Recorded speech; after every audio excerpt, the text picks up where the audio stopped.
अस्सलाम वालेकुम students, hope you are doing well. Accounting circle के चैनल के ऊपर खुशामदीद। स्टूडेंट, जैसा कि आपको मालूम है कि हमारा एनालिसिस ऑफ फाइनेंशियल स्टेटमेंट या रेशो एनालिसिस का चैप्टर चल रहा था और उसके अंदर हमने बहुत सारे लेक्चर्स बनाए थे जिसमें हमने बीकॉम के क्वेश्चंस को सॉल्व किया। ठीक है जी। उसके अलावा हमने थोड़ा सा एडवांस गए ब्रिगम की बुक से सॉल्व किया। आज का जो हमारा क्वेश्चन है उसमें हम मिसिंग फिगर और कॉन्सेप्चुअल क्वेश्चन की जो सीरीज़ चल रही थी उसमें हमने एक मज़ीद क्वेश्चन ऐड किया है, उसको डिस्कस करेंगे।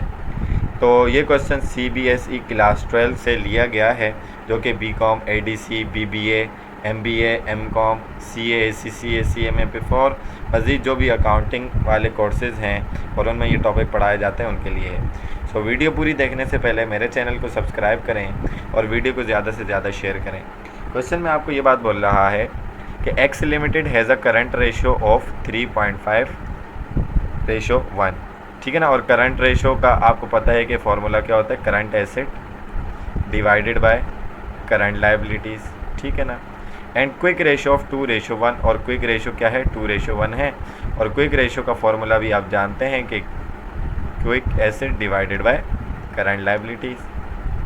आगे कहते हैं कि if excess of current asset, यानी कि ये जो करंट एसेट ज़्यादा हैं अवर क्विक एसेट्स, ठीक है ना, जिसकी वजह से करंट रेशो भी ज़्यादा है आपका, रिप्रेजेंटेड बाय, वो किस वजह से है, बाय इन्वेंट्रीज़, वो इन्वेंट्रीज़ की वजह से वो रिप्रेजेंट किया जाए इन्वेंट्रीज़ के थ्रू 24,000 जिसकी वैल्यूज़ हैं। ठीक है ना। तो आपने क्या करना है, कैलकुलेट करना है, पता चलाना है कि करंट एसेट और करंट लाइबिलिटीज़ क्या होंगी। ठीक है ना। यानी कि वो आपको एक टारगेट दे रहा है, एक हिंट दे रहा है कि ये जो करंट एसेट है ना वो आपके क्विक एसेट से ज़्यादा हैं। सही है ना। तो इसको रिप्रेजेंट किससे कर रहे हैं, इन्वेंट्रीज से। तो इसकी हेल्प से आपने मालूम करके बतानी है करंट एसेट और करंट लाइबिलिटी। तो सॉल्यूशन में आते हैं। करंट रेशो 3.5:1 है। ठीक है ना। यानी कि एक लाइबिलिटी के मुकाबले में आपके 3.5 एसेट्स हैं। क्विक रेशो यानी कि इन्वेंट्री को हटा के और वो जो प्रीपेड्स हैं उनको हटा के आपके जितने भी एसेट्स हैं वो लाइबिलिटी के मुकाबले में डबल हैं, 2:1 है। हम सपोज़ कर लेते हैं लाइबिलिटीज़ को, सबसे पहले लाइबिलिटीज़ मालूम कर लेते हैं कि लेट्स सपोज़ करंट लाइबिलिटीज़ क्या हैं, x हैं।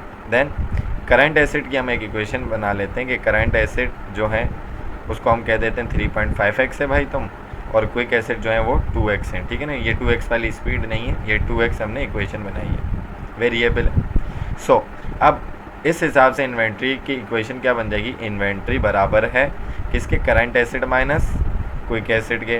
क्योंकि उन्होंने क्या कहा था कि जो करंट एसेट ज़्यादा हैं किससे, क्विक एसेट से, वो किस पर हैं, इन्वेंट्री से। यानी कि इन दोनों का मैं डिफरेंस लूँ तो ये किसके बराबर आ जाएगा, इन्वेंट्रीज की वैल्यू के बराबर आ जाएगा।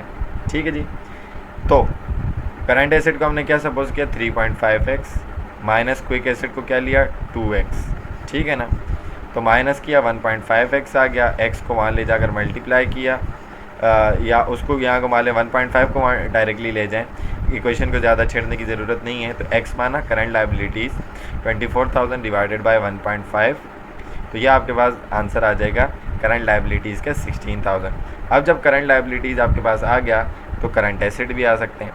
ये फार्मूला आप अच्छे तरीके से जानते हैं करंट रेशो का, और पहले भी मैं आपको पढ़ा चुका हूँ इस तरीके का, आप प्रीवियस वीडियो लेक्चर देख सकते हैं कि current asset divided by current liabilities होता है।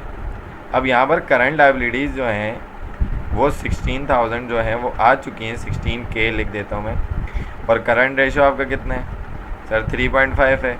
और करंट एसेट मालूम करना है, यानी कि मालूम नहीं है, तो सिंपली क्या हो जाएगा, ये वहाँ जाकर मल्टीप्लाई हो जाएगा। तो हमने यही तो किया करंट एसेट को, कि करंट एसेट का जो रेशो था वो क्या था, करंट रेशो 3.5x। तो 3.5x को यानी कि x अलहदा कर लिया, जो कि करंट एसेट था उसको भी हमने x मान लिया यहाँ पर। ठीक है ना। तो 3.5 को 16 से मल्टीप्लाई किया तो पता चला कि हमारे करंट एसेट कितने, 56,000 है। तो अगर इसकी मैं आपको वेरिफिकेशन करके बताऊँ तो देखें, करंट रेशो का फॉर्मूला आपके पास क्या होता है सर, करंट रेशो का फॉर्मूला भी आपने ऊपर बताया था कि करंट एसेट डिवाइड होते हैं करंट लाइबिलिटीज़ से। ठीक है ना।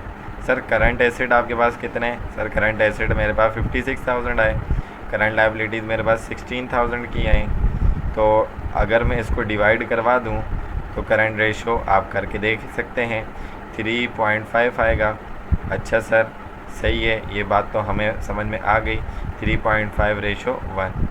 सर क्विक का बताएं, quick ratio. Sir quick ratio कैसे करेंगे? Sir quick asset divided by current liabilities करेंगे। सर क्विक एसेट कैसे आएंगे? सर आपके पास करंट एसेट 56 थे, उसमें से आप माइनस करवा देंगे क्या? इन्वेंट्री। इन्वेंट्री कितनी है? 24। जब आप माइनस करवा देंगे करंट लायबिलिटीज़ तो 16 रहेगा।